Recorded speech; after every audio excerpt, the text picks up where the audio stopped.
네, 최경영의 정치본색 시작하겠습니다. 오늘 함께할 세 분 소개해드립니다. 김성환 시사평론가 나와 계시고요. 김한 한겨레 기자 그리고 김민아 시사평론가 나와 계십니다. 안녕하세요. 네, 안녕하세요.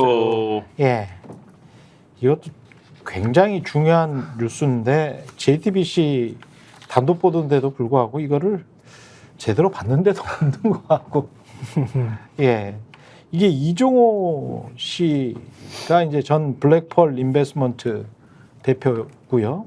그다음에 도이치모터스 주가 조작 공범으로 1, 2심까지 다 유죄 판결을 받았던 사람입니다. 이 사람이 2020년 9월이라는 이 시점에 한 달 동안 40여 차례 통화 문자를 김건희 씨와 당시 검찰총장의 부인이었죠. 네. 이거의 그 시계열을 제가 기억해 보면 2020년 2월에 경찰의 내사 자료를 통해서 김건희 씨가 내사 사건 의 당사자다. 그러니까 주가 조작의 당사자로 주가 조작 사건의 혐의자로 검찰이 내사 사건을 내사를 했었고 그걸 내사 보고서를 뉴스타파가 입수를 해서 보도를 한 게 2020년 2월이었거든요. 그리고 4월이었던가요? 4월에 이게 고발을 하죠. 황희섭, 최강욱, 황희섭 등이 고발을 하고 이걸 검찰이 고발을 했는데 질질 끌다가 9월에야 제대로 이제 고발인 조사를 하기 시작하죠. 당시에 중앙지검장은 이성윤이었고 검찰총장은 윤석열이었습니다. 이성윤은 지금 조국혁신당 의원이고 윤석열은 대통령이죠. 상황이 좀 그려집니다.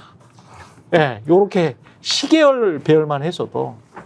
예. 그러니까 40번이라고 지금 뭐 보도가 되고 있지만 지금 내용을 보면 9월 23일부터 일주일간 36번이라는 거거든요. 40번 그러니까 일주일 동안 36번 통화나 문자를 주고받았다. 그럼 그 기간 중에 굉장히 기묘하게 논의할 거리가 사실 있었다라고 볼 수밖에 없는 거고. 뭘 했냐? 그렇죠. 그리고 생각을 해보면 권력자와 전화 통화를 일주일에 누군가랑 36번 할 수 있다. 이거 어떤 관계입니까? 그러니까 이게 사실 보통 관계가 아니라는 이 자체 횟수만으로도 그렇죠. 그게 드러나는 거 말씀하신 것처럼 이때 이제 검찰 고발이 시작되고 수사가 막 시작될 무렵에 그리고 지금 보도된 내용들에 따르면 뭐 블록딜 하는 게 불법이냐 이런 것들 물어봤다는 거 아닙니까? 그러니까 그러면 구체적으로 자기가 했던 행위에 대해서 그거에 대한 어떤 책임의 분배, 뭐 배분, 뭐 이런 것들이 이루어졌던 거 아니냐 이런 추정이 뭐 시기와 통화 횟수와 뭐 이런 것들로 충분히 가능한 상황이죠. 김건희는 왜 물어봤을까요? 그걸. 실리는 게 있으니까 물어봤겠죠. 아무것도 실리는 거 없으면 네. 물어봤겠어요. 네. 그 윤석열 대통령이 얘기한 것처럼 주가 조작해서 오히려 40만 원 손해봤다고 하면 주가 조작 한 것도 몰랐다면서요. 그냥 그렇죠. 통장 맡겼다는 거 네. 아니에요? 근데 그랬다면 뭐하러 이렇게 연락을 했겠어요. 마침 또 검찰이 수사 들어간다고 할 때 그때 왜 이렇게 다급하게 전화를 했느냐. 결국은 찔렸다는 얘기가 될 수밖에 없는 거고요. 이번에 항소심 판결 났을 때 그때도 그 손모 씨에 대해서 주가 조작 방조 혐의 재판부가 인정했잖아요. 미필적 인식만 있어도 주가 조작 방조 혐의 인정된다고 판단을 했단 말이에요.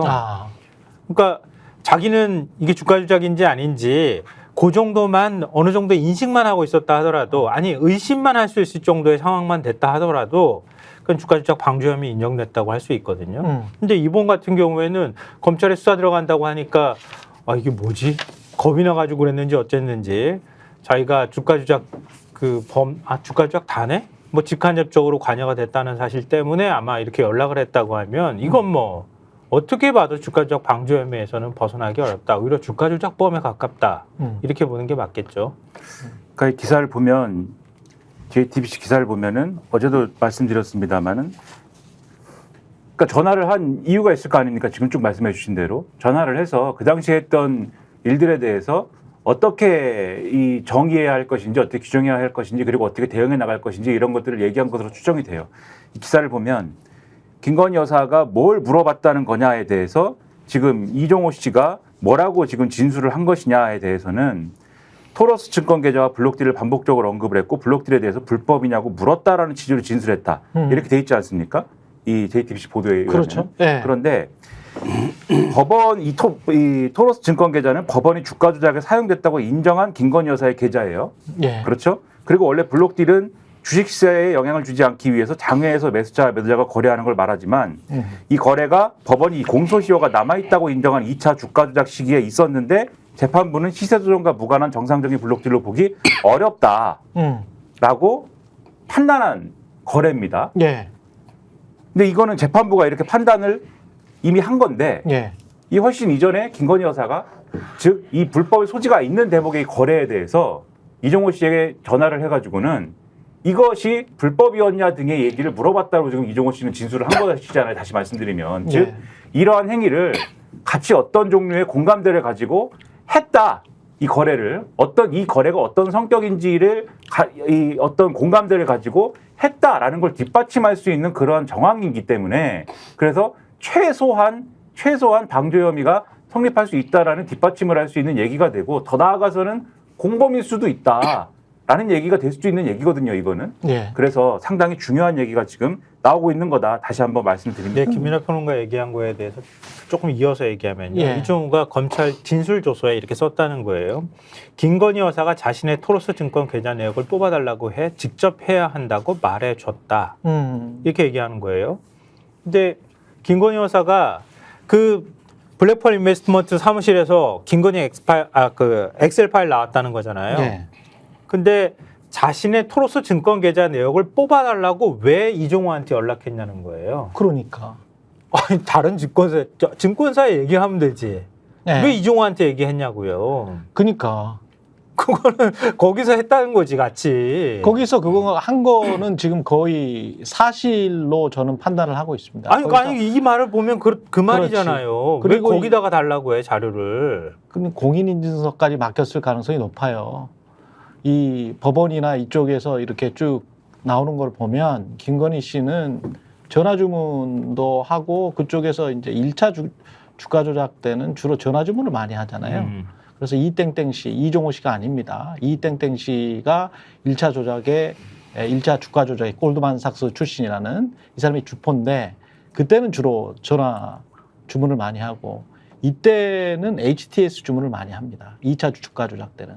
근데 2차 주가 조작 때 HTS 주문이라는 거는 저 주식 해보신 분들 다 알지만 공인인증서가 있어야 돼. HTS는.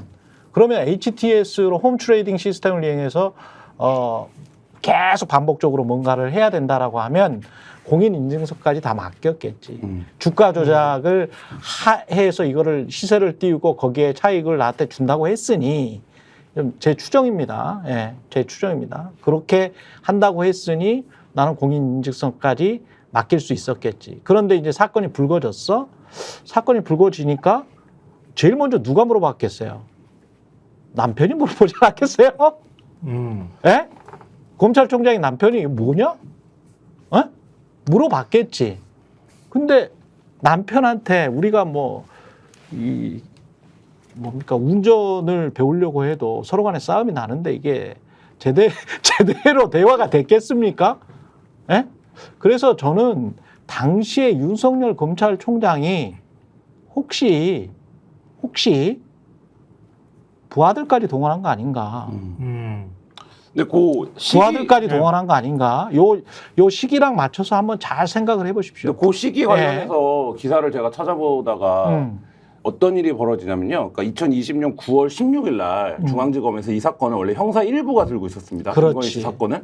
근데 그때는 김건희 씨의 단일 사건은 아니었어요. 그러니까 장모와 연관된, 그러니까 예를 들면 검찰총장의 가족과 관련된 사건을 뭉뚱그려서 형사 1부가 갖고 있다가 9월 16일에 최은순 씨 사건은 의정부로 보내고 김건희만 떼어서 형사 6부가 가져가라. 이렇게 배당이 다시 이루어집니다. 그렇지. 예. 그래서 그때도 이게 무슨 의미냐라고 설왕설래들이 많이 있었어요. 왜냐하면 보통 이 정도 사회적 지위가 있는 사람들의 사건은 형사 1부에서 합니다. 근데 이거를 형사 6부로 보냈단 말이에요. 중앙지검장이. 검찰총장. 그때 중앙지검장 이석윤이야. 네. 그래서 그때 이게 무슨 의미냐? 왜 이걸 형사 6부가 가져간 거야? 이런 얘기들을 많이 했었습니다. 근데 그렇지. 그 시기가 언제냐?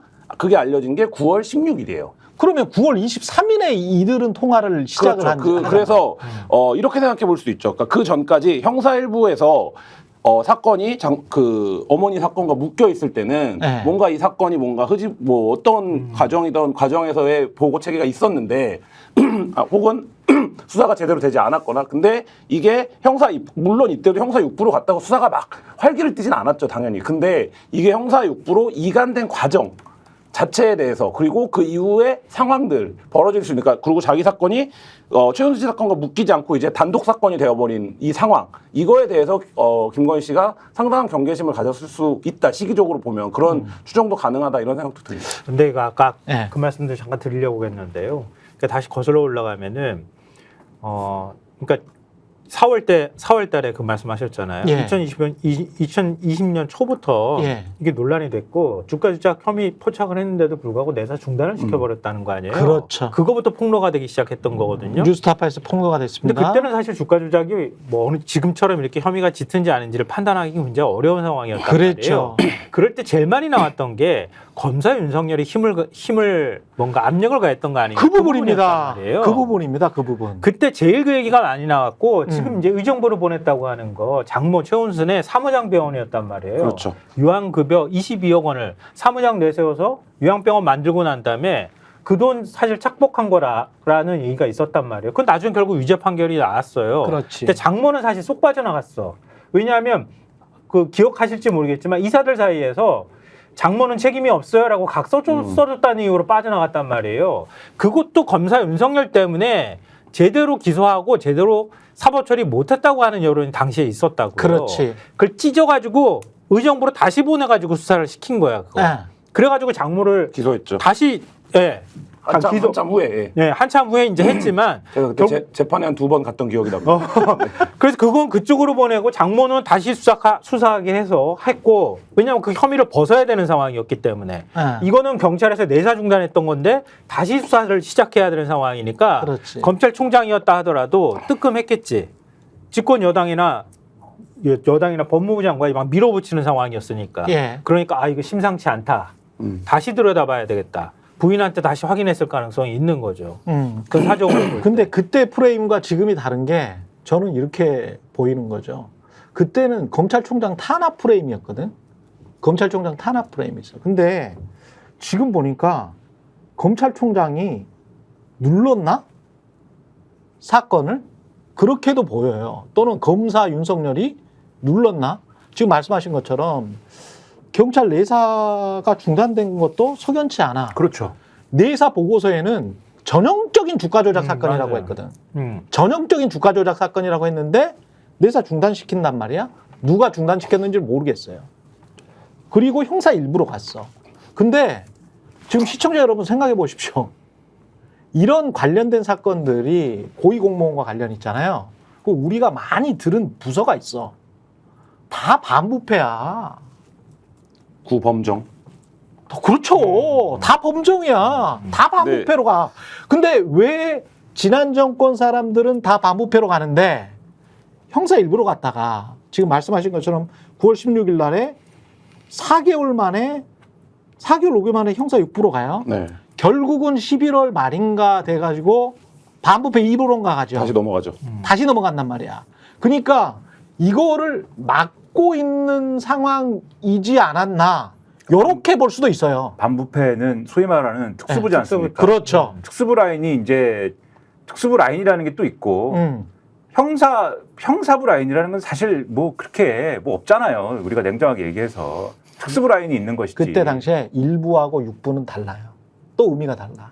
1부장하고 6부장은 또 다르거든. 아실 거예요. 김한 기자는 아실 텐데 1부장과 6부장은 친윤과 반윤 사이에서 극명하게 나뉩니다.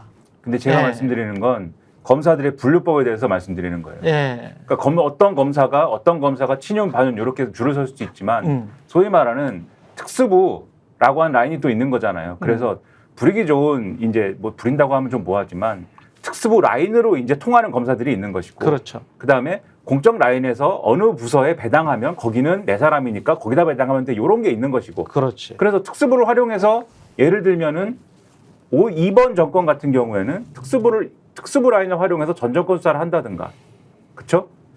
전 정권의 윤석열 검찰 체제에서는 특수부를 활용해서 소위 말하는 살아있는 권력 수사를 한다든가 뭐 이런 식의 어떤 걸 한다면 별로 수사를 하고 싶지 않은 부분이나 또는 좀 입맛대로 하고 싶은 부분의 경우에는 또 다른 방식의 자기 말 듣는 사람이 있는 어느 다른 부서에 간다거나 이런 식으로 많이 배당을 통해서 조정을 한 거 아닙니까? 그런 식의 의심을 살 수 있는 부분들이 그 당시에도 있었는데 당시에 또 중간에 서울중앙지검장하고는 또 얘기가 달라지면서 그 중간에 여러 가지 배당을 통한 여러 가지 갈등이나 이런 것들이 있었던 거 아니에요. 그러면 이런 과정들을 사실 쭉 아마 지금 쭉 말씀해 주신 대로 쭉 시결적으로 쭉 정리를 해보면 이 사건이 어떻게 처리가 되다가 다시 엎어지다가 그걸 그렇지. 다시 어떻게 살려냈는가 네. 이런 것들을 다 재구성하는 게 가능해요. 그리고 그때 그랬으면 지금은 어떻겠습니까 사실. 지금은 어떻겠느냐. 이거를 지금 보여주는 대통령이잖아. 게, 그렇죠. 그때는 그리고 검찰총장이니까 검찰 내의 어떤 상황 그렇죠. 그런 걸 통해서만 사실 이런 게 이루어진 거 아니냐라고 생각할 수 있겠지만 지금은 어쨌든 대통령이라고 하면은 전체적인 어떤 구도 속에서 이루어지는 게 있을 거 아닙니까? 통치 구도 속에서. 그렇지. 가령 이종호 씨와의 통화 내역이 나왔다는 거는 그 통화를 이렇게 했다는 게 나왔다는 거는 어떤 의미를 갖느냐에 대해서 이게 도이치모터스 주가 조작 사건에만 영향을 미치는 게 아니에요, 사실. 이분은 또 어디에 등장합니까? 최상병 사건에 등장하잖아요. 그렇지. 그래서 가령 오늘 한겨레 신문 사설 제목은 자고 나면 추가되는 김건희 의혹 그냥 넘어갈 수는 없다예요. 아, 당연하죠. 김건희 예. 여사와 관련된 여러 의혹을 쭉 나열을 하면서 이 방금 우리가 쭉 얘기한 이 전화통화 얘기를 하면서 최상병 순직 사건에서 임성근 전 사장 구명로벨했다는 의혹의 당사자 아니냐 이 지적을 하고 한국일보 마찬가지입니다. 한국일보 사설 제목이 김 여사 의혹에 예사롭지 않은 민심 이 지적을 똑같이 하고 가장 재밌는 사설 동아일보예요. 동아일보 사설이 제목이 도이치 수사 개시 때 40번 연락 10여 년 전 연락 끊었다더니입니다. 10여 년 전에 연락을 끊었다더니 여기서 다 지적을 해요. 이게 결국은 이 이종호 씨가 VIP는 김건희 여사를 뜻한 것이라면서도 허풍이었을 뿐 김 여사 연락처도 모른다고 했는데 2020년에 김 여사와 전화와 문자를 주고받았다면 연락처도 모른다는 이종호 씨의 명은 거짓말 아니냐 결국. 여기서 다 나오는 거 아니에요. 연락처를 모르는 게 거짓말인 게 아니라 어떤 전화는 김건희 전화가 아닌 걸 압니다. 그러니까 전화를 구별해요. 그러니까 이 전화는 원래 김건희 전화인데 원래 김건희 여사 전화번호가 아닌 번호로 전화가 온 것도 있다라고 지금 진술한 거잖아요. 그렇죠. 그러니까 원래 김건희 여사 전화번호가 아닌 전화번호까지 아는 거 아닙니까 지금? 그렇죠. 그럼 거짓말로 해명을 한 건데 그걸 가지고 여당하고 지금 용사는 최상병 사건도 이 얘기로 뭉개면서 지금 덮으려고 한 거잖아요. 이게 다 뭐냐는 거예요 지금. 그러니까 다시 정리하면 이렇게 되는 거예요. 그러니까 40번 전화 통화했는데 그 전화 통화한 당사자는 도이치모터스 직원이었다. 근데 그 직원이 대표 전화로 자기하고 통화를 한 거다. 이렇게 주장하는 거예요. 도이치모터스 직원이랑 통화하지는 않았지. 그 동아일보가 아니 도이치모터스가 아니라 네. 저 코바나 코바나 컨텐츠 컨텐츠. 코바나 네. 컨텐츠 직원하고 자기하고 통화한 거다. 다만 전화번호가 김건희 전화번호였을 뿐이다. 이렇게 주장을 하는 거란 말이에요. 누가 근데 직원이 전화 통화하는데 대표님 전화 좀 줘봐요. 그리고 네. 내가 그 전화로 전화할게요. 이렇게 하는 사람이 어딨냐고요. 동아일보가 상식적으로 납득하기가 어렵대요. 그 그리고 얘기를. 무슨 용무로 코바나 콘텐츠 직원이랑 전화를 해. 이종호가. 그리고 이게 지금 한 70% 정도는 김건희 측에서 전화가 간 거고 30% 정도가 이쪽에서 전화가 간 거잖아요. 이종호 쪽에서. 그걸 보면은 당시에 9월 16일 날 그렇게 형사 입부로 배당을 받은 다음에 이 9월 23일 날 통화가 시작되고 이 상황에서 지금 다급한 사람은 김건희 쪽이야. 뭔가를 알아야 돼. 왜냐하면 검찰 수사가 어떻게 진행이 되고 있고 검찰총장이 남편이 물어봐. 심지어는 저는 검찰총장 왜냐면요. 왜 제가 이런 이야기를 하냐면 제가 그냥 추정을 하는 거 아닙니다.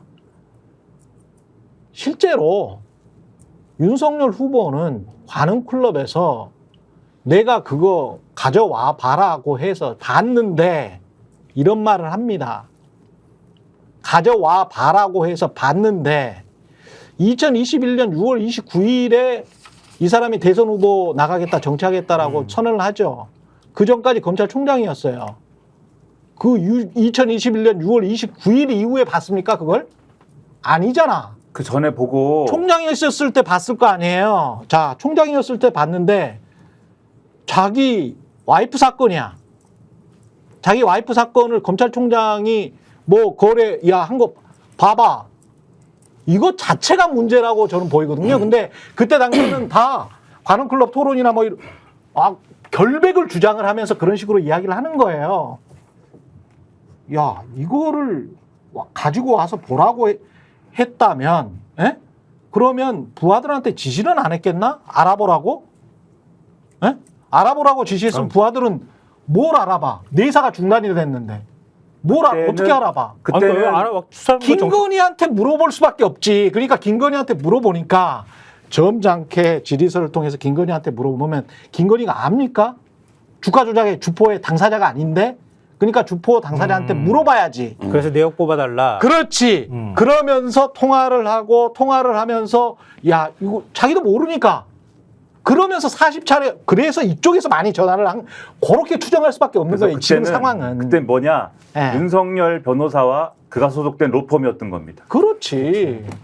추정하기로. 그러면 이게 지금 검찰총장 때부터 시작해가지고 지금 대통령이 되고 난 다음까지 총장을 탄압했다거나 또는 어떤 뭐 사건도 아닌데 그거를 막 들쑤셨다거나 그게 아니고 처음부터 이 부분은 김건희 방탄으로 총장 생활을 영위했던 거 아닌가?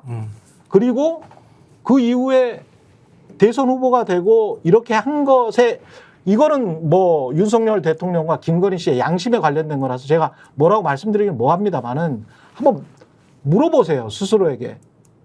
야, 이거는 니를 보호하기 위해서라도 내 사익을 지키기 위해서라도 내가 깜빵가기지 않기 위해서라도 지금 부산저축은행 있잖아요. 부산저축은행에서 봐준 거 아니야?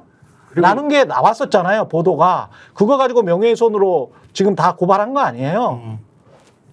그리고 그러면- 의심이 되는 게 예. 그 당시에 윤석열 변호사 로펌 아니었냐라고 제가 말씀드린 거잖아요. 그렇죠. 그 당시에 의심되는 게 기억이 나실 건데 그 당시에 소위 말하는 그 수정관실이라고 있지 않습니까? 수사정보기획관실 이런 데서 윤석열 대통령의 장모 관련 사건 이런 것들에 대한 예를 들면은 이 위법 여부를 검토한다든가 그런 걸 통해서 이거를 검찰총장의 어떤 여러 가지 이 언론 대응이나 이런 것들을 어떻게 할 것이냐 이런 거를 검토하고 문건 만들고 이런 거 나왔었잖아요. 그렇죠. 그래서 그때도 우리 최경영의 최강시사 이런 데서 야 이게 검찰 조직이 윤석열 개인의 뭐 변호사 하는 조직이냐 이러면서 그렇죠. 막 비판했던 기억이 나거든요. 그렇죠. 그러니까 검찰 조직이 그렇게 움직였다라고 하면은 과연 윤석열 당시 검찰총장의 배우자의 사건에 대해서 그렇게 할 수 있는 상황이 아니었겠느냐 의심할 수밖에 없는 거예요. 그래요. 제가 요 무렵에 범정 수사관 인터뷰를 해서 기사도 쓰고 제보도 받고 그랬었는데 많은 걸 하셨네요 그때. 이 범정, 그러니까 수사관들이 움직이는 방식이 이런 겁니다. 예를 들면 어떤 사건이 배당이 되는데, 그래서 이제 그때도 제가 검사가 얼마나 센지 일반 사람들은 상상도 못 한다라는 얘기를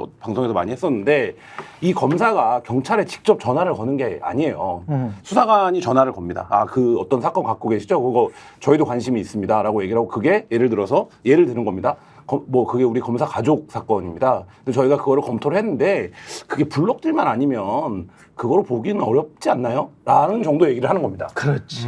네, 그러면 그 다음에 알아먹는 겁니다. 그러니까 그런 사건, 그런 식으로 해서 내사가 종결되고, 근데 이거를 기술적으로 들고 있고 수사를 안 할 방법이 없잖아요. 네. 그럴 때 검찰이 부리는 기술 아닌 기술이 뭐냐면 이걸 재배당하는 겁니다. 예를 들면 수사를 분류하면서 재배당합니다. 이 재배당하면 6개월 갑니다. 그러니까 이 김건희 여사 사건이 대표적으로 그런 딱 그렇게 흘러온 거잖아요. 네. 그러니까 경찰 단계에서는 이유를 모르는 압력으로 내사가 종결되고 그 후에 다시 고소를 했는데 이 고소가 재배당되는 과정만 거의 한 8개월, 10개월 밟거든요. 그러니까 이 과정이 전형적으로 말하자면 한 명의 검사를 그러니까 이게 뭐 검찰총장까지 갈 필요도 없습니다. 그렇지. 그러니까 검사 하나가 네. 수사관을 통해서 할 수 있는 일들이에요. 능히 검찰 조직 내에서. 그리고 이게 김건희 여사 정도 되는 주목도가 있는 인물이니까 그나마 이게 이렇게 됐다가 보도라도 되는 거지, 그렇지 않은 뭐 검사 관련된 사건들은 사실 보도조차 되지 않습니다. 그냥 갖고 있는 거예요. 갖고 있다가 하는 거죠. 근데 그거면 훗날 1년, 2년 지나서 그 압력을 넣은 수사관이 그게 압력을 넣은 거라고 자기가 나와서 양심 고백을 하지 않는 이상 아, 저희는 수사 관련해서 실무적으로 알아본 거다. 그리고 그쪽에서도 알아야 될 거 아니냐. 이런 정도의 정보는 하면 한국적 수사관에서 뭐 수사관이 그런 정도는 할 수도 있지라고 생각하고 넘어가는 거거든요. 근데 그게 검찰이 수사를 무마시키고 수사를 망가뜨려온 수십 년의 관행의 어떤 테크닉이고, 그 테크닉의 정점에 말하자면 이 김건희 여사 수사가 얹혀 있는 거예요. 그러니까 저는 이 과정들이 배당, 재배당 이때 통화, 여기서 보도에도 그게 드러나는데 왜 이렇게 블록들만 집중적으로 물었을까? 요거 알아오라고 한 거예요. 그래. 네. 알아오라고 한 거야. 알아오라고. 한겨레가 빨리 가서 기사 써요. 네. 한겨레가 다시 그림을 그렸으면 좋겠는데 왜냐하면 한겨레 한겨레 신문에 20일이에요. 20일. 20일에서라도 써. 21에서라도. 네. 왜냐면 오늘 한겨레 그 이준재 논설위원이 지난번에 탈원전 수사 때문에 월성원전 그거 시리즈 1탄 나가고 그다음 오늘 2탄 최재형 얘기 네네. 나왔었잖아요. 그 시리즈 1탄에 딱 첫 문장이 뭔지 아세요? 문재인 정권 후반기인 2020년 10월 시작된 월성원전 1호기 불법 폐쇄 의혹 수사는 두 갈래로 진행됐다. 이게 첫 문장이에요. 지금 우리 2020년 9월 얘기했잖아요. 그렇지. 2020년 10월이에요. 네. 대전에 가 있는 거 끌고 온 사람이 윤석열 검찰총장이에요. 그러네. 자기 와이프에 대한 수사 시작된다는 얘기 나오자마자 문재인 정권 월성원전 1호기 폐쇄하는 문제 끄집어가지고 대전지검에 내려가 있는 거를 그걸 끌고 와가지고 수사 본격적으로 시작했다는 거예요. 우리가 지금 김건희 방탄 얘기하잖아요. 맥락이 쫙쫙 맞네. 쫙- 그리고 그러니까 지금 행태하고 한겨레 신문이 똑같아. 가가지고 지금 이것도- 행태하고 이거- 똑같아. 한겨레 20일. 야, 이것도 네. 대당의 기술인 거예요. 그러니까 예를 들면 사건을 우리가 끌고 간다고 언론을 표현하지만 네. 어쨌든 검찰이 들고 있었던 사건인 거거든요. 그러니까 네. 이 사건을 중앙지검 갖고 온 거 아닙니까? 서울로? 그러니까 그 시기가 맞물려 있는 시기인 거죠. 그러니까 그- 딱 맞물려가지고 네. 갖고 와가지고 지금 와가지고 다시 그 사건을 들여다봐도 그렇지만 다 무죄 판결 났잖아요. 최재형도 총선 출마 직전에 그냥 그렇게 감사원장직까지 내던지면서 이거 감사원이 빨리 이거 그 감사 그 불법 원전 폐기 이거 잘못한 거라고 감사 결과 빨리 내라고 종용을 했다는 거 아니에요. 아기가 딱딱 맞잖아. 한쪽은 정치권으로 나가고 싶어서 총수 출마하고 싶어서 그렇지. 그런 거고 다른 한쪽은 자기 와이프 건드리기 시작하니까 그래? 너들도 죽어봐. 그리고 사건 끌고 올라가지고 월성원전 가지고 끝까지 대통령 될 때까지 써먹었잖아요. 지금도 써먹고 지금도 있잖아. 써먹고 있습니다. 지금도 써먹고 있어요. 나라 경제가 이렇게 엉망진창인데도 불구하고 그거 제가 제 계산으로는 제가 그래도 조금 아는데 경제관에서 아는데 제 계산으로는 한 해 그거 20조 매출이 설사 나온다고 하더라도 한 해 5천억 영업이익이 날까 말까 아마 못 날 겁니다. 예? 체코원전 말씀하시는 예, 체코원전. 네. 그런 거를 가지고 이 뻥튀기를 하면서 한국 경제를 부흥할 수 있는 마치 수단인 양 원전 사업이 무슨 짓거리인지 모르겠어요. 정말 모든 것을 정치적으로 이용하는. 근데 이 JTBC 보도에서 그냥 기자 입장에서 주목할 점은 뭐 예. 김어준 씨도 그 얘기를 했던데 이게 어떻게 나왔냐는 거예요. 그러니까 사실 이게 그게 이제 세 번째인데, 네. 세 번째인데 그 세 번째 이야기하기 전에 어떻게 나왔냐 이야기하기 전에 두 번째는 그 최상병 사건은 짚어야죠. 아니 이게 지금 2020년 9월이잖아요. 근데 2023년 7월이야. 최상병 사건은. 네.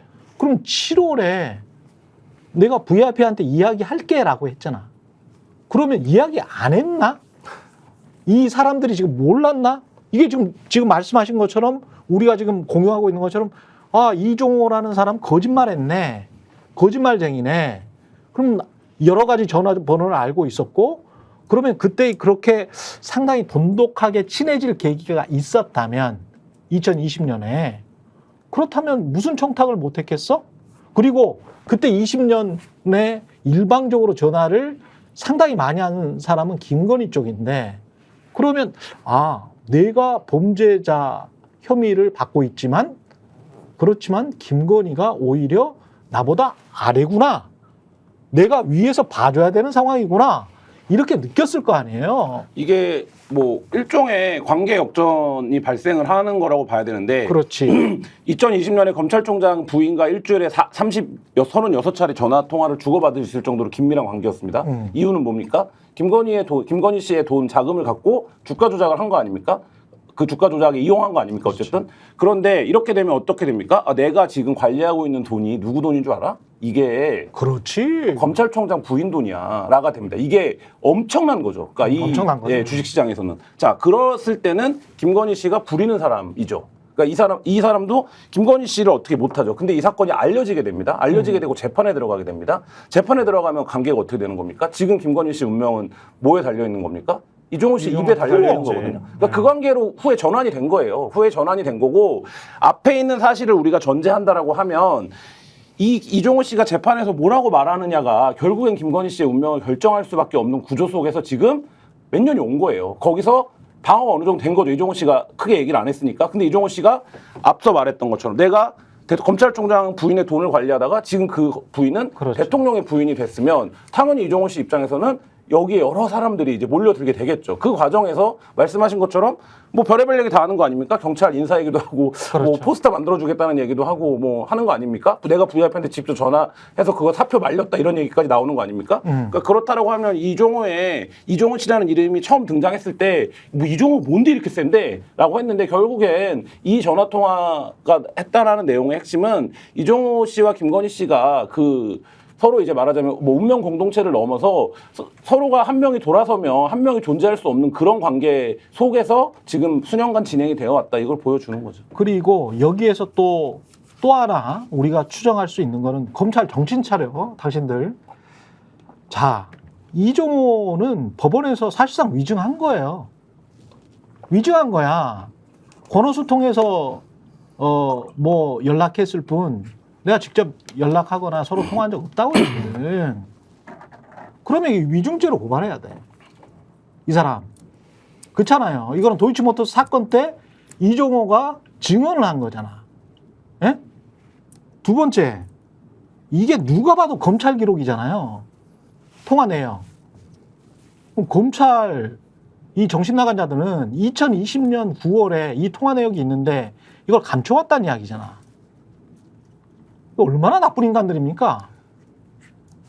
이거 하나만으로도 지금 2020년 9월에 통화 내역이 있다는 것만으로도 사건이 완전히 달리 보이는 사건인데 결정적인 그치. 증거인데 그걸 가지고 있었으면서도 법정에서도 이야기를 안 하고 이제까지 이야기를 안 해? 누구 때문에? 왜? 이게 직무유기든 직권남용이든 검찰 이대로 두면 안 돼요. 야, 조목조목 따져야 돼. 그러니까 이런 게 나왔을 때 네. 검찰이 그렇게 나라를 위해서 열심히 수사를 하는 분들이면 이종호 씨를 뭐 어떻게 하든가 이 사안을 정리를 했어야죠. 이 사안을 정리를 안 하니까 지금 말씀하신 것처럼 이종호 씨 입에 김건희 여사의 운명이 달리게 되고 그 전에 이게 해소가 안 되니까 처리가 안 되니까 사법 처리가 누군가 되든지 김건희 여사가 법적 책임을 지든지 어떻게 해소가 됐으면은 윤석열 정권에서 김건희 리스크라는 건 없고 그렇죠? 뭐 다른 게 있었겠죠 아마 근데 네, 다른 게 있었을 테지만 아무튼 이 문제는 없고 이종호 변수는 없고 2020년에 이 사건을 처리했으면 윤석열 대통령이 없었겠죠. 그렇죠 뭐 그것이 없었을 수도 있고 네. 뭐 근데 여러 가지 우리가 가정을 해볼 수 있지만 이종호 씨가 없었으면 최상병 사건에서 이 모양 이 꼴이 안 났을 거 아닙니까? 이 무슨 뭘 로비라 왜냐면은 이종호 씨의 입에 뭔가 달린 게 있으니까 이종호 씨가 뭔가를 요구할 때 권력이 그거를 들어주거나 뭔가를 관철시키기 위한 행동을 할 수밖에 없는 거고. 그렇죠. 이 구조에서는 그럴 수밖에 그렇죠. 없어.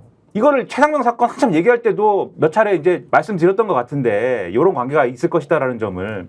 그러니까 김건희 여사가 여기 움직이는 거잖아요. 지금 움직였다고 우리가 추정을 하는 거잖아요. 네. 그러니까 검찰이 이런 통화 기록이나 이런 것들을 지금 말씀하신 대로 감추고 은폐하고 제대로 수사를 하지 않았기 때문에 이종호 씨를 중심으로 한 국정농단이라든가 이런 사건으로 막 커지게 되는 징검다리가 될 수도 있게 생긴 거예요, 지금. 우리는 그렇게 되고 있다라고 생각을 하는 거예요. 이거 나중에 어떻게 책임집니까? 이게 뭐예요, 지금? 아, 근데 말씀 듣다 보니까 좀 섬뜩한 느낌이 섬뜩하다니까 드는데요. 이 사건 자체가. 최상용 사건의 그 멋쟁이 해병 네. 지금 영등포 경찰서 마약 수사에도 거기에 가지가 뻗어 있고 예.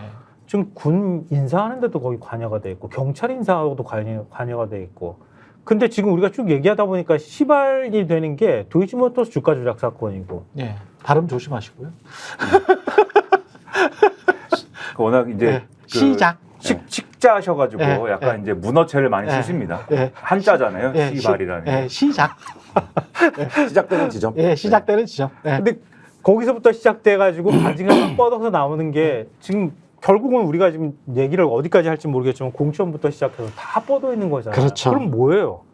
지금 대한민국은 김건희라는 사람이 움직이는 나라야라고 하는 게 과히 틀리지 않는다는 생각이 갑자기 드는 거예요. 얘기를 하다 그렇지. 보니까. 근데 언젠가 한번 본 적이 있는 그림 아닙니까? 근데 이 나라 근데 최 씨의 나라냐, 뭐 예. 누구의 나라냐. 이 그림의 결론도 네. 알 것 같지 아니, 않습니까? 그것도 있네요. 어제 대통령하고 여당 대표 만찬하는데 네. 그것도 김건희 사과 얘기를 꺼내려고 그랬다가 결국 못 꺼내고 모두 발언까지 기회도 안 줬다는 거 아니에요? 아니 근데 이거는 사과를 하거나 무슨 제2부속실을 만들거나 뭐 이런 걸로는 이제 안 돼. 이거는 무슨 사과나 제2부속실 만들고 어떻게 나중에는 뭐 어떻게 조신하게 잘하겠다 이게 아니고 전반적으로 이제까지 한 이 일에 그게- 관해서 그게 뭐든 간에 말이에요. 예. 뭐든 간에 예. 뭐든 간에 한동훈 대표가 뭘 준비했는지 모르겠습니다. 윤석열 대통령한테 뭘 얘기하려고 했는지는 모르겠는데 별거 아니었겠죠. 김건희 여사 문제를 어떻게 하실 겁니까를 단둘이 뭘 얘기하려고 했는지 모르겠으나 예.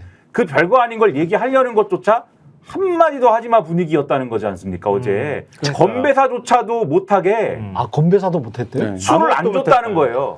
아 술 안 먹으니까. 아, 오민자차 먹었잖아요. 오민자차. 근데 이게 네. 한동훈 대표가 술을 안 먹으면 한동훈한테만 술을 안 주면 될 거 아닙니까? 지난번에는 맥주랑 콜라를 들고 러브샷도 했는데 그렇죠. 네. 그러니까 한동훈한테만 술을 안 주고 나머지는 술 준 다음에 네. 자 뭐 누가 건배사 해봐요. 건배사 하면 될 거 아닙니까? 그렇죠. 다 술을 안 줘서 건배사도 없었고 보통 건배사하고 이러면 모두 발언도 하고 이럴 텐데 모두 발언도 없고 그냥 윤석열 대통령 혼자 늘 그렇듯 90분 내내 얘기한 다음에 그다음에 잘했다 이러고 끝났다는 거 아니에요.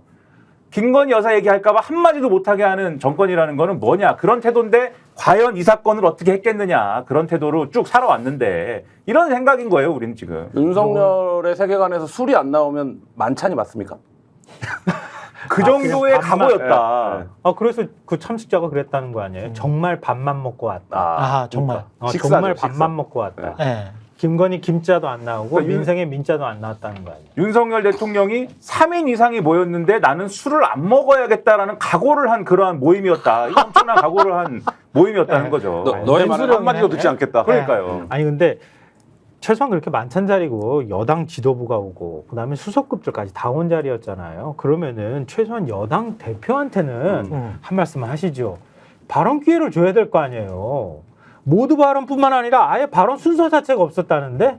그럼 돌아가면서 우리 건배사를 하든 뭐 한마디씩은 하잖아요. 그러니까 한마디씩 할 발언 기회조차도 안 줬다는 거 아니야. 그러니까 아무한테도. 한동훈 대표도 그런 형식이 한동훈 대표의 어제 심정과 맞물려서 끝나고 나서 얘기를 했다는 거 아닙니까? 다시 독대를 요청한다? 그리고 내 이 얘기 언론에 하겠다. 이렇게 얘기를 했다는 거잖아요. 그러니까 이게 어제 그 자리가 상징적으로 윤석열이라고 하는 어떤 사람의 캐릭터와 지금 말씀하셨지만 한동훈의 캐릭터를 극명하게 드러낸 자리가 근데 됐다. 만약에 우리가 지금 얘기하는 이런 것들에 대해서 한동훈이 모를까요?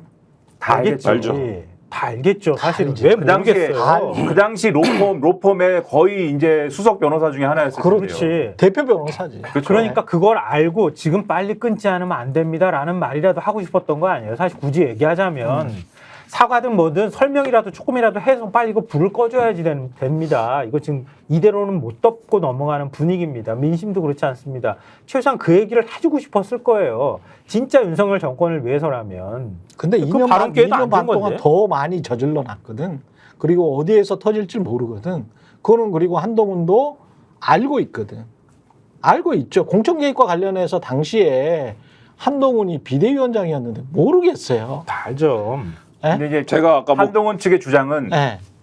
좀 말이 안 되는 주장이긴 하지만 예. 내가 막았잖아 이런 거예요 지금. 막았잖아. 근데 그렇기 때문에 자기들이 할 말이 있다고 생각하는데 예. 할 말이 있다고 생각하니까 지금 윤석열 대통령한테 뭔가 직언을 하겠다 이런 모드거든요. 그러니까 그거는 제가 볼 때는 네. 야 그런 걸로 충쳐지지 않는다고라고 말하고 싶지만 그런데 그조차도 방어를 하고 있다 윤석열 대통령은. 그러니까 이게 뭐냐는 거예요 지금. 그러니까 제가 아까 뭐 가벼운 얘기로 그림이라는 얘기 했었는데 지난번 그림을 그린 사람이 한동훈 아닙니까? 그 수사에. 그렇죠, 그렇죠. 네, 그 수사의 그림을 그렸기 기획을 때문에 다 한 거지. 이게 사실 여러 지금 우리가 막 이렇게 이슈가 많고 이렇게 문제가 많은데 왜 해결이 안 되지라고 하는데 이거를 그림을 그린 입장에서 보면 소재가 쌓이고 있는 거거든요.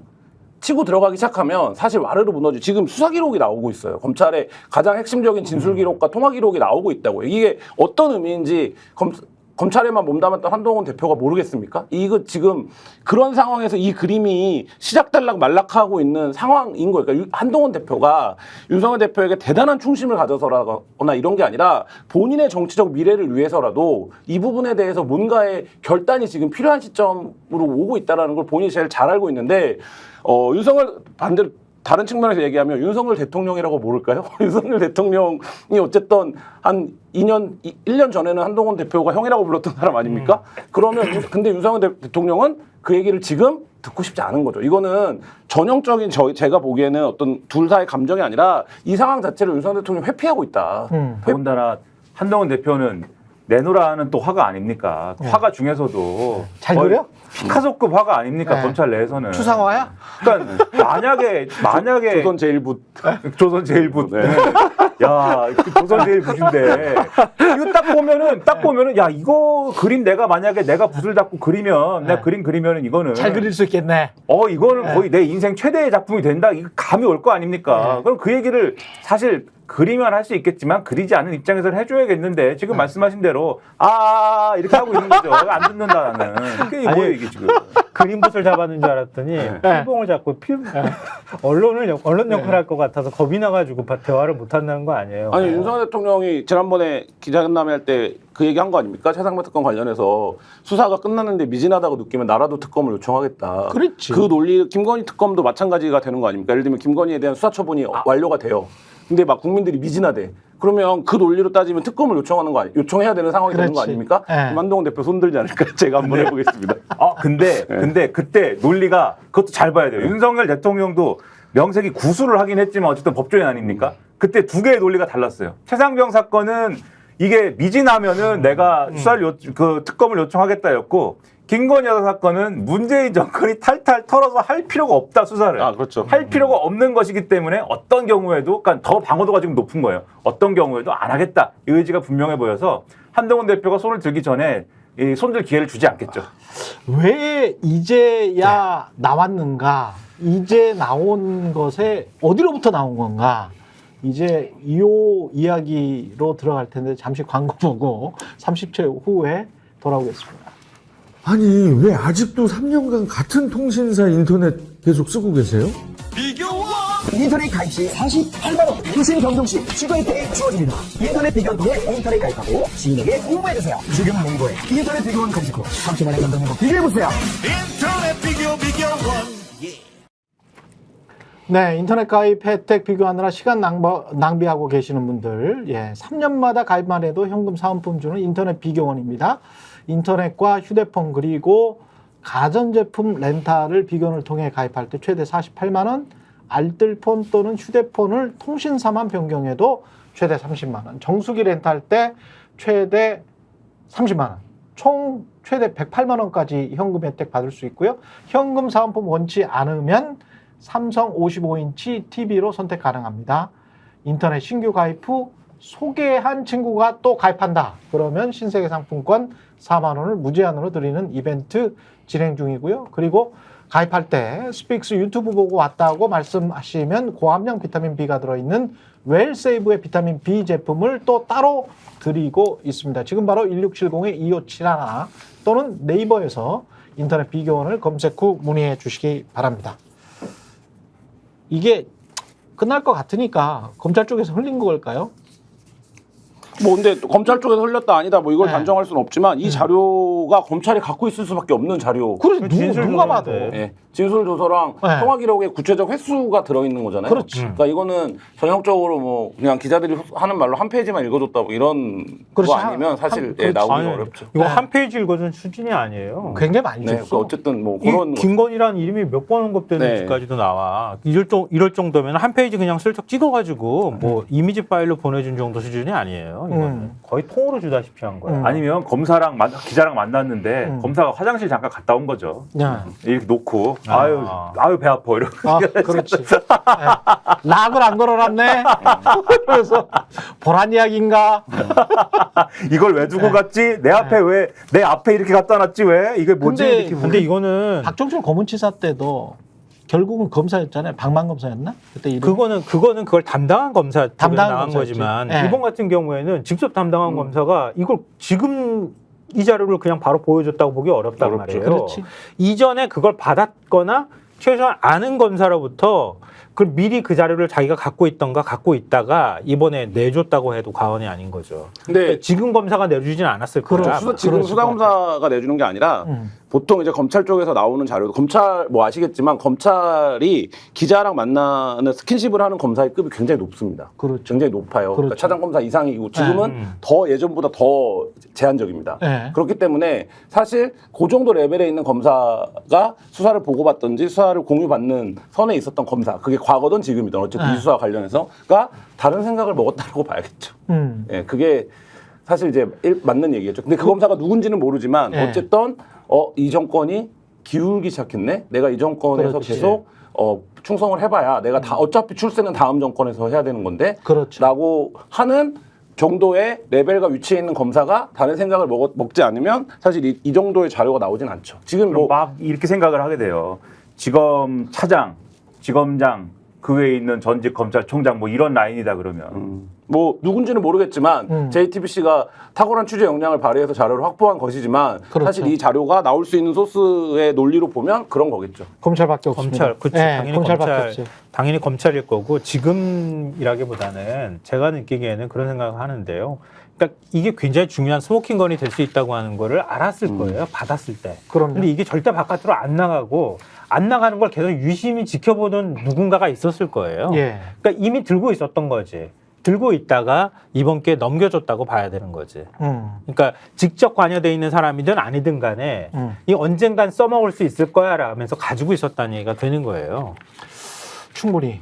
그리고 그 수사 기록을 봤던 검사들은 1, 2는 분명히 아니거든요. 다수예요. 예, 다수기 때문에 굉장히 많은 사람들이 확보를 했었을 가능성이 높습니다. 그리고 그 중에 일부는 이번에 이 윤석열 대통령의 일련의 인사에 대한 불만도 있지 않겠습니까? 충분히 있을 그럴 수 수 있죠. 있죠. 그래서 예. 그러한 불만이 김건희 여사에 대한 어떤 정권의 태도 때문에 예. 내가 김건희 여사에 대한 정권의 어떤 부당한 태도 때문에 내가 그게 인사든 뭐든 간에 부당한 대우를 지금 받고 있는 것이고 나의 부당한 대우가 어쨌든 이게 사회적인 어떤 그 부당함과 맞물리는 것이다라고 판단을 그렇죠. 했다면 검사가 판단을 했다면 예.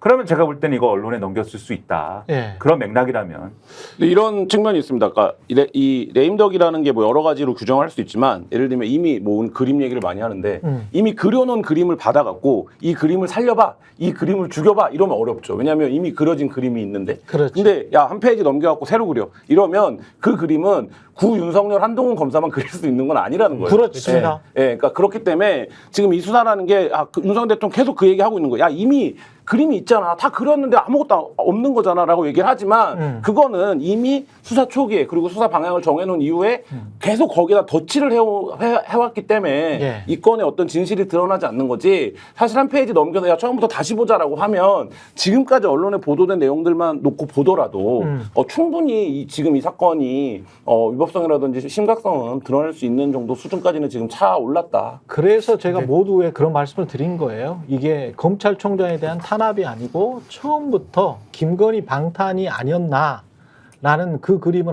다시 한번 그려보면 지난 한 5, 6년을 다시 한번 복기를 해보면 이 사람들이 2019년부터 해가지고 쭉 복기를 해보면 언젠가부터는 김건희 방탄을 시작했겠구나라는 생각을 하지 않을 수가 없습니다.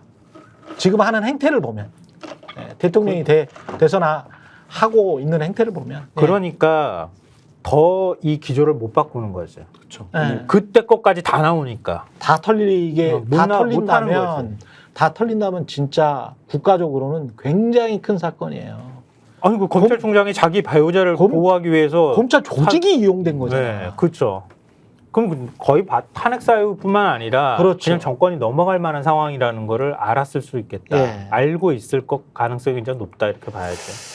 이런 거를 아는지 모르는지 2024년 3월 1일 새벽 4시에 이준석과 천하람은 왜 지리산 그 골짜기 칠불사에서 홍매화를 심고 있었을까요? 네, 땅을 파서 3월 달이면 아직 땅이 좀 얼었을 때인데.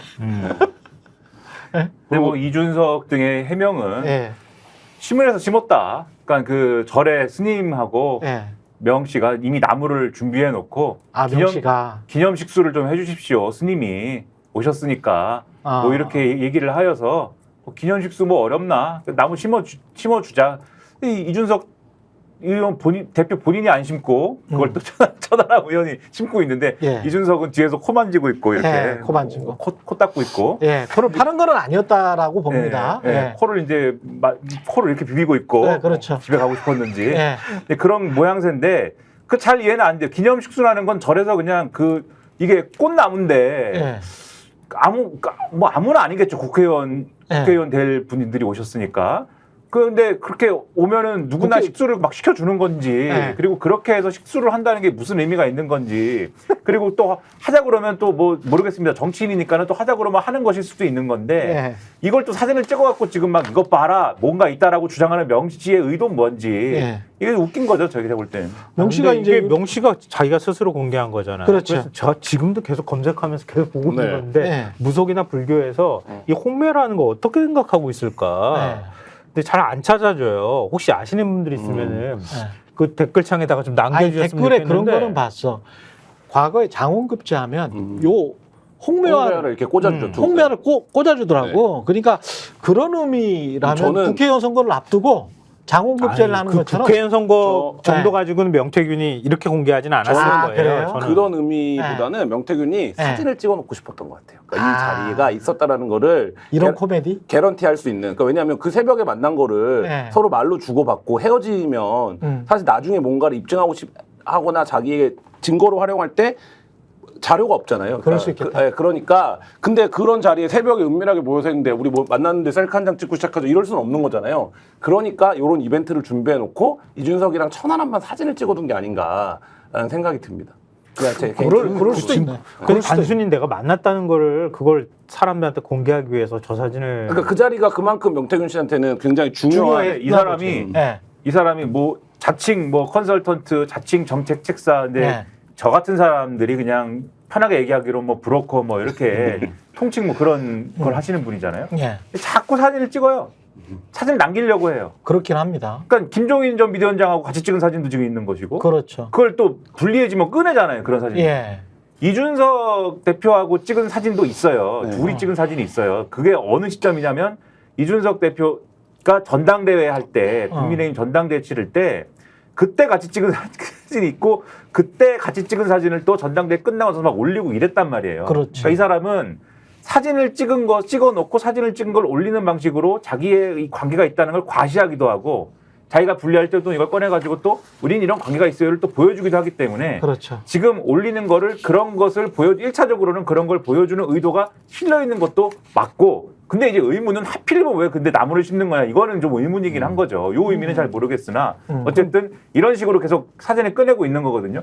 근데 제가 볼 때는 근데 과연 앞으로 이분이 꺼낼 수 있는 사진들이 그러면 계속 이런 식으로 사진을 찍어왔는데 안철수하고도 찍었더만. 그러니까요. 네. 이것뿐이가 있느냐. 사진이 계속 나오면 국민의힘은 어떻게 할 거냐는 거예요. 지금까지는 이분은 허풍이다라고만 해왔는데 허풍이 센 분이기 때문에 이런 일들만 이 허풍만 믿어서는 안 됩니다라고 해왔는데 여사님이랑 찍은 사진이 나온다든지 뭐 어떻게 할 겁니까 그러면 이분은 핵폭탄을 많이 갖고 있을 수도 있다. 아니 뭐 여사님이랑 찍은 사진이 아니고 여사님이랑 통화한 내용이 나오면 내용이 나오면 뭐 훨씬 더 심각한 여사님의 문제가 되는 목소리가 거고요. 나오면 그게 상당히 좀 아니 그러니까 계속 경고의 메시지를 이 나름대로 보내고 있다고 저는 생각하는데 그러니까 정치인들은 사진 찍은 거는 경고의 정치인은 메시지죠. 아무나 다 사진 찍어요 이러면서 다 넘어갈 수 있거든요. 아니 뭐 여사님한테 다가오는 사람이 얼마나 많고 사진 찍은 사람이 많은데 명태균이라고 잠깐 와가지고 사진 찍자고 하는데 왜 거부했겠어요. 빠져나갈 구멍이 얼마든지 많이 있었을 거란 말이에요.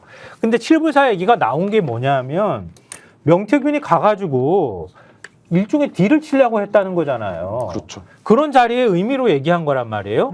근데 이준석 천하람은 지금 입국 닫고 어디 사라지고 그렇죠. 없단 말이에요. 예. 그 꺼내면 꺼낼수록 불리한 거야. 청년 정치 이미지 싹 가려지고. 근데 그렇게 하면서 숨었다고 하는 사람들의 사진을 굳이 꺼냈다. 이걸 누구한테 메시지를 보내는 거냐. 바깥에다가 보내는 메시지도 있지만 이준석 천하람한테 보내는 메시지도 있겠다고 나는 생각해요. 근데 그거 나무를 만약에 이 사람이 가지고 갔다고 하면 그냥 가지고 가서 그냥 식수 하나 심으시죠. 이렇게 가져갔겠어요? 이거 현란한 이거 있는데. 의미를 부여했겠죠. 그치. 이 나무는 이렇게 해가지고 뭐가 뭐 바람을 뭘 넣고 뭐 이렇게 하면 나중에 뭐 대권도 가고 뭐 막 얼마나 바람을 잡아놨겠어요. 의미를 심었겠어. 그렇지. 그렇게 해가지고 그 밤에 그 땅을 파가지고 심게 한 당사자가 그 사진을 딱 찍어가지고 공개를 했다고 하면 이거는 그냥 나무가 아니라는 거예요. 뭔가를 했다고 하는 거고 그거를 하여튼 어떤 방식으로든 경고의 메시지로 사진을 공개했다고 보는 게 제가 볼 때는 합리적일 것 같은데요. 근데 그 많은 게 지금 있는데 그 폭로한 사람은 지금 폭로를 하고 있는 사람은 이른바 E 씨라고 네. A, B, C, D, E 씨라고 알려진 사람인데 그 사람이 이제 본인이 직접 뭐 녹음한 것 그리고 본인과 대화한 것 중에서 E 씨와 명태균이 이게 지금 돈을 받은 거죠. 그렇죠. 그러니까 국회의원의 월급을 명태균이 절반을 딱 그러니까 반띵으로 받은 거잖아요. 뉴스토마토가 공개한 녹취에 따르면 세비 네. 절반을 자기가 받기로 했다는 거예요. 그래서 그 통화 녹음을 들어보시면 명태균 씨가 굉장히 고압적입니다. 굉장히 고압적이에요. 이 씨에게. 네, 이 씨에게. 한번 그 들려주실래요? 그 녹취 내용을? 오늘 그 저기 명 대표한테 전했나? 그 전달했습니다. 오늘 사무실에 나왔어? 네, 사무실 계세요. 아이고 뭐가 삐졌는지 전화도 또 전화도 안 받고. 응. 다시 아마 받으실 거예요. 응? 다시 받으실 거예요. 지금 좀 풀렸나? 네, 많이 풀렸어요. 응. 알았어. 네, 네.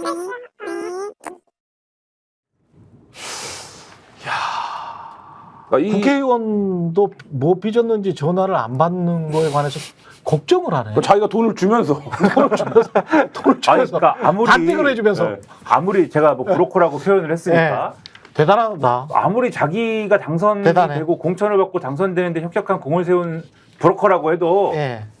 브로커라고 해서 죄송합니다. 그냥 네. 하여튼간에 지금 편하게 얘기할게요. 브로커라고 아니, 해도 브로커 아니 네. 그냥 직업이야. 네? 직업이야. 아무리 네. 브로커 현역 의원이 네. 브로커한테 자기 월급 반띵하면서 네. 딱 주면서 그것도 벌벌 떨면서 그렇죠. 심기를 살펴가면서 네. 이 보도를 보면은 우리 명 본부장님이 직접 받는 건 또 싫어하셨다는 거예요. 그래가지고 서랍에 넣어놓으면 저 직원들이 서랍에 빼가지고 또 드렸다는 거예요. 그리고 이게 늦어지면 또 아주 난리가 난다는 거예요. 또. 아 그래. 예? 근데 그거를 받는 방법도 맞춰서 네. 그 선호하는 방식에 맞춰갖고 현금으로? 그렇죠. 이렇게 누가 합니까? 아무리 브로커가 이 역할을 했다 하더라도 이렇게 네. 하는 사람 제가 생각할 때는 없고 네.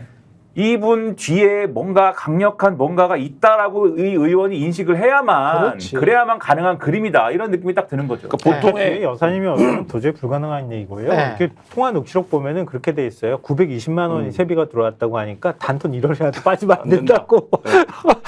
정확하게 따져라. 그러니까 이렇게까지 얘기한단 단순히 말이에요. 빠지면 안 된다고 하는 게 아니라 1원이라도 빠지면 나는 끝이다. 난 나는 너와의 끝이야. 관계를 정확하게 끝낼 거야. 따져라. 그리고 그 다음 멘트가 바로 보내야지 이겁니다. 바로 그러니까 이 보내야지. 보내야지가 나한테 보내야지 무슨 의미인지 모르겠지만 네. 1원이라도 빠지면 난 끝이야. 바로 보내야지 이렇게. 범죄도시 포에 이런 내용 많이 나오는데 이런 데서 많이 나와. 불법 저희가 대부업자도 좋아하는 건 이렇게는 안 해요. 범죄도시 불법 포에 이런 데서 대부업자도. 많이 나오거든. 저희가 좋아하는 건 네. 부당거래 뭐 이런 겁니다. 예. 네, 검사님 나오고 뭐 네. 이런 거. 저는 이 타격감 좋은 거를 좋아해요. 타격감이 좋잖아. 아니, 네. 근데 대한민국의 국회의원이 네. 뭐 브로커든 어쨌든 간에 이런 사람한테 이런 취급을 받는다고 하는 건 지금 아마 국민의힘에서 말 안 하지만 국민의힘 의원들 술자리에서 만나면 굴욕이지. 진짜 쪽팔려가지고 못 살겠다는 소리 할 그렇죠. 법한 상황이에요. 굴욕이지. 진짜 불법 대법자 얘기도 하지만 불법 대법자도 이렇게는 안 해. 그렇게 그것도 그 얘기를 할 5선이야. 수도 있고 5선. 초선도 그 얘기를 할 아니고 수도 있고 5선이야. 이렇게 얘기할 수도 있고 자기들끼리 만나면 너도 주냐? 이렇게. 너도 주냐. 네. 이런 상황에서 마지막으로 요거 잠깐만 짚죠. 정부가 상급병원 4인실 이하는 그러니까 4인실 이하라는 게 3인실, 4인실, 3인실, 2인실, 1인실. 네. 너희들은 좀 사니까 입원료 50% 올릴게. 이게 예. 한 번이라도 간병을 해본 사람들은 네. 알아요. 네. 병원에 가면 내가 맘대로 인실을 할 수가 없어요. 그래서 병원에서 처음에 상급병원들을 어떻게 유도하냐면 지금 병실이 없다면서 그렇지. 2인실에 잠깐 계시다가 그렇지. 병실이 나면 6인실이나 뭐 옮겨주겠다라고 얘기를 해요. 그렇습니다. 그러면 지금도 울며 겨자 먹기로 2인실이나 1인실에 들어갈 수밖에 없는 구조예요. 그러니까 네. 그런데 지금 여기서 기저에 깔고 있는 게 그거 아닙니까?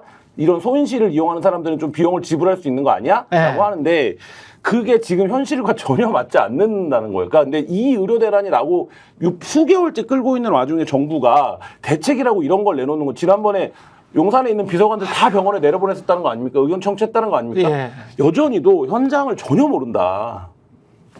결국은 국민 부담으로 돌아오네. 3조 3천억 원이야. 병상 축소로 건강보험 재정 3조 3천억 원을 아낄 수 있다? 우리가 내야지 아낄 수 있는 거잖아. 그렇죠.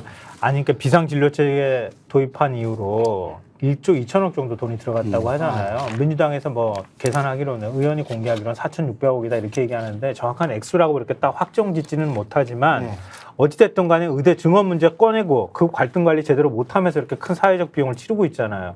그거 자기 돈 아니라고 건보료에서 그냥 다 뽑아 쓰고 있잖아, 그냥. 그렇지. 건보료도 내년 한 2년 뒤쯤이면 적자 상태로 돌아선다고 얘기하잖아요. 정부가 의무적으로 또 건보 재정에 돈을 넣어야 될 것도 지금 안 주고 있는 상황이란 말이에요. 그러니까 자기들도 사실 아는 거지. 야, 이렇게 가면은 건보 진짜 펑크 나겠다. 왜냐하면 문재인 정부 때 간병비 지원한다거나 그리고 중증 암이나 이런 거 중증 환자 확대했죠. 예, 네. 거기에 대한 건보 지원을 확대하고 이렇게 해가지고 건보 재정이 뭐 무슨 엄청나게 손실을 봤다 그러면서 그것도 역시 국가 재정처럼 재정 건전화를 하니 뭐 재정 펑크 난 거고 다시 메워야 되니 이런 소리를 했단 말이에요. 예. 근데 이거 사태가 점점 길어지는 판국이란 말이에요. 이거 몇 조 원이 더 들어갈지 모르는 상황이니까 국민들 돈 뜯어가지고 여기다 넣겠다는 얘기나 마찬가지고 응급실도 마찬가지잖아요. 환자가 자기가 스스로 중증인지 아닌지 다 파악할 수가 없잖아. 근데 환자가 가면 중증 아니면 돈 더 받겠다고 하는 거 아니에요. 네. 이것도 환자 부담으로 다 돌리는 거 아니에요. 아니 무슨 이런 끔찍한 일이 있어. 환장하겠습니다. 2,000명을 환장해. 늘린다라고 무대뽀로 했을 때 예. 그것도 웃기지만 최소한 그렇게 무대뽀로 하시려면 그랬을 때 나타날 여러 가지 무슨 뭐 부작용. 악영향에 대한 대비가 돼 있든지 그렇죠. 아니면 뭐 예측하지 못하는 상황일지라도 무슨 플랜 B가 있든지 이런 거가 있어야 되잖아요. 근데 지금 예를 들면 이런 얘기들 뭐 입원료를 50% 올리고 뭐 이런 얘기들 다 일종의 땜질 처방 아닙니까? 오늘 나온 얘기 신문에 난 얘기 중에 또 어이없었던 게 뭐냐면 그러니까 의대생들이 지금 없잖아요. 학교를 없는 안 가지. 상황인데 수업을 안 들으면은 낙제지 않습니까? 그렇죠. 그러나 이번만큼은 특별히 시험만 치시면은 진급시켜 드리겠습니다. 이런다는 거예요, 지금. 그러면 수업을 안 들었는데 그냥 그 진급이 되는 그런 상태로 의사가 지금 될 수 있다는 겁니다. 그러네. 그럼 그 의사는 어떤 의사인가요, 그러면? 예. 그러니까 그게 뭐냐는 거예요. 그 의료의 질이라든가 이런 것들은 나중에 어떻게 되는 겁니까? 2,000명을 늘린다고 해가지고 그렇죠. 그것 때문에 의료의 질은 어떻게 되는 거예요? 그래서 그런 얘기를 쓴 어느 신문의 사설 제목이 끝없는 땜질 처방의 귀결은? 끝없는 땜질 처방의 귀결 뭡니까? 의료가 다 망가지게 생긴 거잖아요. 이게 뭡니까? 근데 이거 지금 대학생들한테 다 펴떨어지는 소리가 들리는 건데 요즘 대학생들은요 한 과목당 수업 한 4번만 빠지면 F 받을걸요? 그렇지. 근데 의대생들은 학교 한 번도 안 갔잖아 올해. 그렇지. 학교 한 번도 안 가고 시험만 딸랑 한 번 보면은 그냥 패스해 주는 걸로 치겠다고 하면 의료의 질이 떨어지는 것도 떨어지는 거지만 대학생들이 볼 때 누가 이거 이해할 수 있겠어. 그러니까요. 이해할 수가 없죠. 그러니까 결국은 내년에 한 학년생이 7,000명이 될 가능성이 높다. 그럼 거의 교육이 불가능한 상태가 될 거라고 하는 얘기가 나오니까 내년에 의대 증원 1,500명은 그냥 확정된 상태니까 그거 어떤 방식으로든 또 땜질하기 위해서 지금 이런 대책을 내놓는다는 거예요. 그래서 요새 의료 관련된 기사들 보면 댓글 중에 그런 게 되게 많아요. 근본적인 대책은 안 아픈 것뿐이다. 각자 도생뿐이다. 네. 살아남아야 한다. 네. 아프지 맙시다. 김성환 시사평론가, 김한한결의 기자 그리고 김민아 시사평론가 함께했습니다. 저는 내일 다시 찾아오겠습니다. 고맙습니다. 감사합니다. 저희가 얘기할 때 오셔가지고 라이브로 관전하시기 바랍니다. 반드시 주변 사람들 데리고 오시기 바랍니다. 구독, 좋아요, 알림 설정 해주시기 바랍니다. 좀 살려주십시오, 저 좀.